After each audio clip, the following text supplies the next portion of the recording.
Seguramente todos ustedes habrán oído la célebre frase «y sin embargo se mueve», atribuida a Galileo cuando un tribunal de la Santa Inquisición le hizo jurar de sus ideas de que la Tierra giraba alrededor del Sol. Sin embargo, es seguramente mucho mejor esta otra cita del mismo Galileo para abrir esta serie de programas de matemáticas. Decía Galileo: «El universo es un libro escrito en el lenguaje de las matemáticas, siendo sus caracteres triángulos, círculos y otras figuras geométricas, sin las cuales es humanamente imposible comprender una sola palabra. Sin ellos solo se conseguirá vagar por un oscuro laberinto». Aunque la frase pueda parecer un poco excesiva, Galileo llevaba razón. Y de hecho, desde el siglo XVII hasta nuestros días, un sinfín de fenómenos naturales se han explicado gracias a las matemáticas. Newton, que por aquellas coincidencias de la historia nació el mismo año que moría Galileo, no solamente vino a dar la razón a Galileo, sino que demostró, exclusivamente basándose en las matemáticas, las leyes que regían el movimiento de todos los astros del sistema solar. No es ninguna casualidad que un tripulante del Apolo 11, cuando la nave estaba abandonando la órbita terrestre, comunicase al mundo: ahora es Newton quien nos conduce. Desde entonces, no solamente en la física, sino en la práctica totalidad de las ciencias, en la biología, en la química, en la economía, en la medicina, las matemáticas se han demostrado como un instrumento imprescindible para comprender y explicar el universo que nos rodea. Pero no solamente para comprender y explicarlo, sino para hacerlo también más confortable. Desde el simple hecho de encender una luz, de llamar por teléfono, de calentar la comida en el microondas, hasta hacer unas fotos de la superficie de Júpiter a unos cientos de kilómetros, todo ello sería impensable sin el soporte que las matemáticas le han dado a los técnicos, a los ingenieros y a los físicos en los campos más variados. Para tranquilidad de todos ustedes, y antes de que apaguen el televisor o cambien de canal, les queremos decir que nuestro objetivo no es en absoluto sumergirnos en un océano de fórmulas, de ecuaciones, de logaritmos y de otros tecnicismos que seguramente a ustedes les traen recuerdos poco gratos. Nuestro objetivo es menos pretencioso. Lo que queremos es que descubran con nosotros que las matemáticas están ahí, presentes en las manifestaciones más insospechadas de nuestra vida cotidiana. Que las plantas crecen siguiendo pautas matemáticas, que los animales se desarrollan e incluso se mueven siguiendo leyes matemáticas, que las cenefas que tenemos en nuestros cuartos de baño se construyen a través de movimientos geométricos, que cada vez que arrancamos el coche, el cuentakilómetros empieza a calcular utilizando el número pi, y que hasta el azar, eso que parece tan impredecible, lo es menos si lo miramos con ojos matemáticos. Ojos matemáticos, esa es nuestra idea. Lo que pretendemos es proporcionarles de una manera sencilla y amena unas gafas que nos permitan, al igual que los lentes de infrarrojos nos permiten ver por la noche, descubrir los procesos matemáticos que se están desarrollando a nuestro alrededor. Unas gafas que, por desgracia, no se pueden comprar en ningún sitio, que están en el interior de nuestro cerebro y, como decía Galileo, no nos van a permitir salir del laberinto, pero al menos nos permitirán saber en qué punto del mismo estamos. Esto es un rectángulo. Bueno, realmente es un billete. Lo que quiero decir es que tiene forma de rectángulo. El rectángulo es una de las formas geométricas que más habitualmente aparecen en nuestro entorno. Numerosos objetos que vemos y tocamos todos los días tienen forma de rectángulo. Esta billetera tiene forma rectangular. Esta tarjeta de crédito tiene forma rectangular. Esta calculadora también tiene forma rectangular. Hay una infinidad de objetos que tienen forma de rectángulo a nuestro alrededor. La mayoría de los deportes se practican en campos que son rectangulares. Muchas de sus zonas además son a su vez rectángulos. Pero de entre todos los rectángulos hay algunos que son especialmente armoniosos, hasta tal punto que las primeras tarjetas de crédito tenían las proporciones de esos rectángulos. Aquí tenemos dos de ellos. Estos rectángulos tienen unas proporciones determinadas y una extraña propiedad. Vamos a ver cuáles. Tomamos uno de los dos y vamos a cortar en él el cuadrado más grande posible.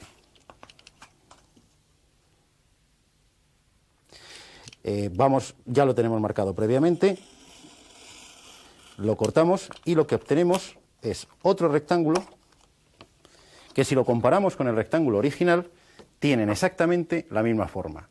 Los matemáticos decimos que son semejantes, es decir, tienen los lados proporcionales. Esta propiedad no ocurre con todos los rectángulos. Si hubiésemos cogido otro con unas dimensiones distintas, pues lógicamente el rectángulo que obtenemos no sería semejante al original. Vamos a comprobarlo con este otro. Aquí tenemos dos rectángulos que son exactamente iguales y vamos a hacer el mismo proceso. Vamos a cortar el cuadrado más grande posible de uno de ellos. Tenemos ya marcada nuestro cuadrado, lo cortamos igual que antes, lo quitamos y efectivamente estos dos rectángulos no se parecen en forma en absoluto. Sus dimensiones no son en absoluto proporcionales. Esta propiedad solo la tienen una clase muy especial de rectángulos, que son los que conocemos como rectángulos áureos. Son los rectángulos que teníamos al principio. Si dividimos la longitud del lado largo de uno de estos rectángulos especiales entre la longitud del lado corto, obtenemos un número muy especial, tan especial que recibe el nombre de número de oro. ¿Por qué es tan especial este rectángulo? De hecho, los griegos ya lo conocían. Está presente en muchas de sus manifestaciones artísticas, sobre todo en sus templos y en sus esculturas.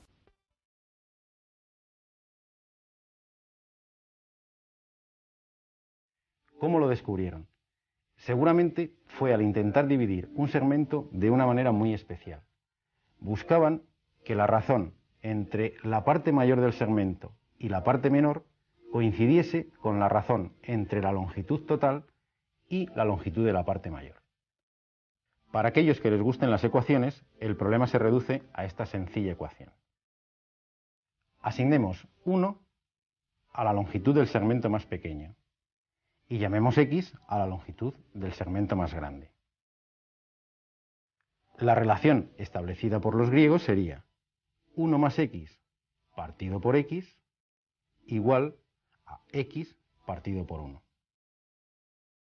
Si transformamos esta ecuación, obtendríamos esta otra más sencilla. X al cuadrado igual a x más 1. Es decir, x al cuadrado menos x menos 1 igual a 0, que es una sencilla ecuación de segundo grado, cuya solución es x igual a 1 más raíz de 5 partido por 2, es decir, 1,61, 80, 33, 9, etc. Este es el número de oro. En esta expresión queda de manifiesto la vinculación estrecha entre el número de oro y la raíz cuadrada de 5. El hecho de que los griegos y posteriormente artistas de todas las épocas hayan adoptado esta proporción como modelo de armonía y de belleza ya sería motivo suficiente para tratar a este extraño número con respeto. Artistas y matemáticos tan notables como Luca Pacioli, como Leonardo da Vinci o como Alberto Durero han designado a este número con nombres tan expresivos como sección áurea, razón áurea o divina proporción. Desde el Renacimiento, grandes pintores han utilizado en sus obras maestras dimensiones relacionadas con la razón áurea.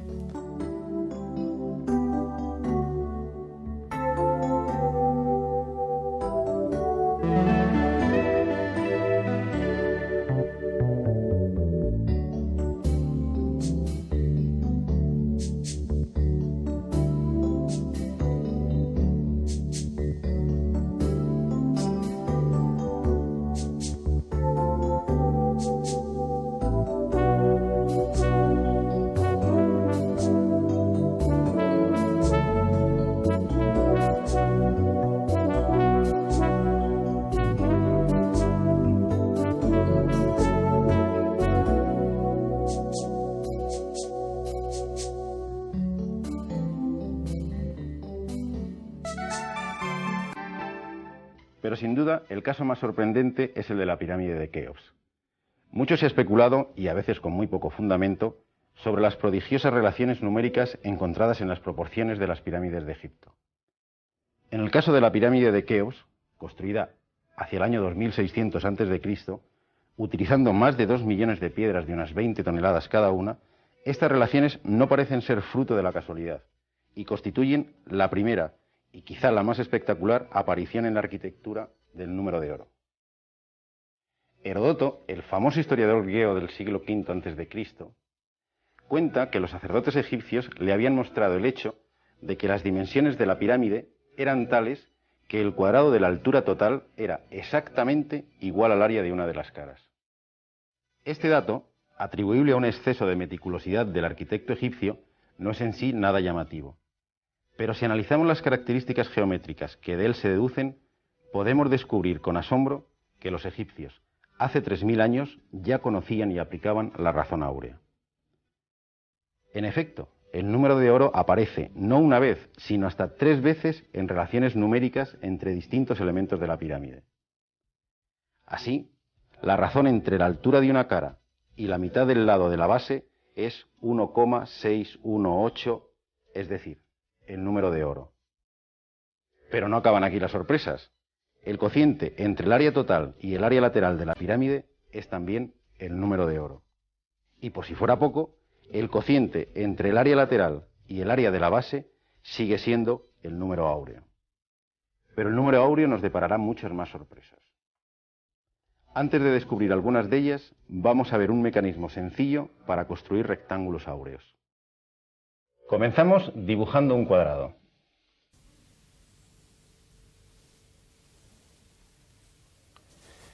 Sobre este cuadrado marcamos el punto medio de uno de los lados y trazamos un arco de circunferencia cuyo radio sea la distancia desde este punto medio hasta el vértice superior hasta que encuentre la prolongación del lado inferior.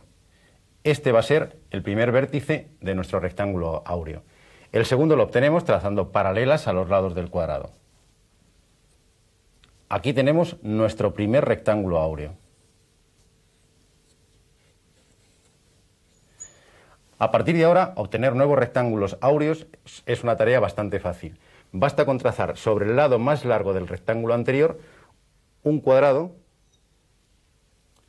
y así obtendríamos nuestro segundo rectángulo áureo. Si sobre este nuevo rectángulo áureo trazamos otro cuadrado cuyo lado sea la longitud del lado mayor del rectángulo, obtendremos un tercer rectángulo áureo. Estos rectángulos tienen una propiedad interesante.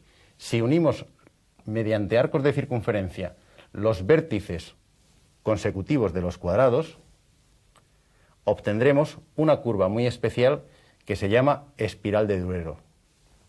Efectivamente, nos ha parecido una curva muy familiar, una espiral que nos recuerda mucho a las conchas de algunos caracoles y a los cuernos de algunos rumiantes. Esta espiral fue descubierta por el pintor renacentista Alberto Durero y desde entonces muchos científicos y matemáticos asocian esta espiral con el crecimiento de las conchas de los moluscos. En la naturaleza nos sorprenden de vez en cuando fenómenos de los más insospechados en que aparece esta curva. Desde una galaxia hasta un huracán parece que se sienten atraídos por la belleza de esta curva. En el mundo vegetal los ejemplos también nos dejan perplejos. Esto explica por qué muchos científicos han defendido a veces con demasiado entusiasmo que muchos animales y plantas cuyo crecimiento se produce manteniendo la forma y conservando las proporciones entre sus partes están directamente relacionados con el número de oro. La naturaleza presenta con sospechosa frecuencia formas relacionadas con los pentágonos. ¿Estos fenómenos estarán relacionados con nuestro amigo el número de oro? Para responder a esta pregunta, tenemos que remontarnos a un símbolo que utilizaba la escuela pitagórica. Pitágoras y su escuela constituían una sociedad secreta de carácter religioso-filosófico y sus adeptos se identificaban entre sí utilizando este símbolo. Este símbolo se llama pentagrama o pentágono estrellado. En el pentagrama aparecen segmentos de distintas longitudes. Aquí tenemos el primero, el segundo, el tercero y el cuarto. Pues bien, todos estos segmentos están relacionados entre sí mediante el número de oro. De esta manera, el cociente entre el primero y el segundo es exactamente la razón áurea, pero el cociente entre este y el tercero es también la razón áurea. Y por último, el cociente entre el tercero y el cuarto sigue siendo la razón áurea. ¿Será este el motivo de la predilección de muchas plantas y animales por las formas pentagonales?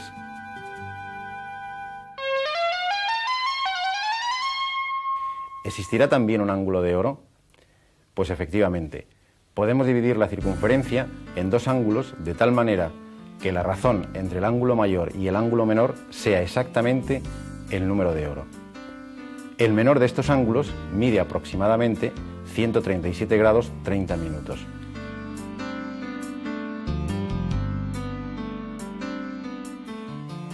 ¿Es esto un mero juego matemático? Realmente la naturaleza vuelve a demostrarnos que no. Las ramas de los árboles crecen con demasiada frecuencia buscando un ángulo que se aproxima mucho a este ángulo ideal. Y parece que hasta las gallinas conocen la existencia del número de oro. Vamos a comprobarlo midiendo estos huevos. Vamos a dividir la altura máxima, en este caso 6 centímetros, entre la anchura máxima del huevo, 4,3 centímetros. Utilizamos la calculadora, 6 centímetros dividido entre 4,3 centímetros, obtenemos un resultado que es 1,39. Vamos a comprobar en otro huevo. Dividimos la altura, en este caso 5,8 centímetros, entre la anchura máxima, en este caso 4,3 centímetros, 5,8 dividido entre 4,3, obtenemos un resultado de 1,35. Efectivamente, ninguno de estos dos números parece coincidir con el número de oro, pero lo que ustedes pueden comprobar en sus casas es que si con cualquier huevo dividimos la altura máxima entre su anchura máxima, vamos a obtener siempre un número que va a estar comprendido entre la raíz del número de oro, que mide 1,27, y el propio número de oro, 1,61.